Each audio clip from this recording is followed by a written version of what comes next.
on the wish list, there is no prices.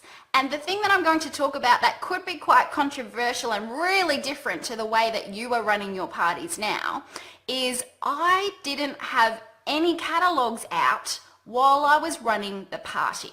Let me say that again because some of you are going like, that's crazy. What do you mean you didn't have catalogues or price lists? Like no price lists, no catalogues. So while I was running my party, while I was doing my demonstration and showing people the products that I have and telling them all about our great 3 offers, which is to either join the company, book a party, or say yes to being our next customer. While I ran the party demonstrations, there were no catalogues out. There were no price lists out. There were no order forms out because I didn't want anyone to feel pressure of booking, buying or joining. I just wanted them to fall in love with the product. So let me explain why I don't have a catalogue out during my party. And there's really 2 big reasons.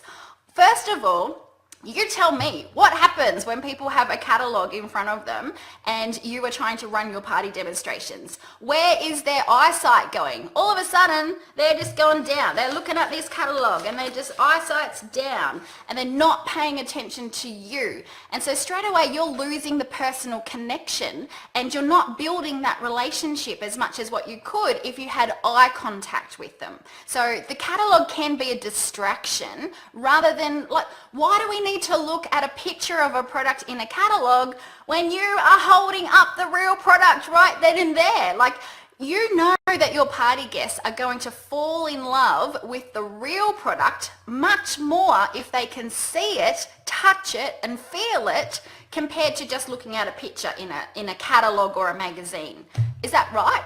Tell me, if you've had that happen to you before, say yes. Do you agree with me so far? No catalogues, no prices during your demonstration. Why? Because the catalogues can be a distraction. But now let's talk more about seeing the prices.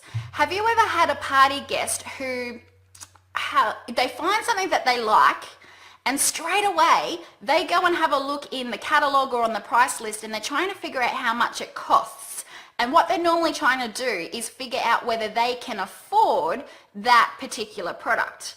Now, you might get them to fall in love with one of the most beautiful, most glamorous products that you have in your range, and then they see that it's one of the most expensive products, and so all of a sudden they distance themselves from it and they don't want to touch it, feel it, because they know that if they fall in love, they're going to want it and they feel like they can't afford it, so then they get disappointed.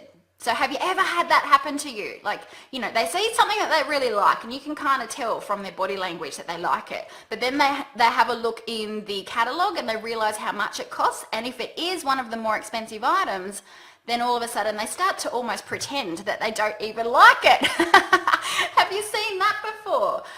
So what you want to do is have that wish list out there that doesn't have any prices.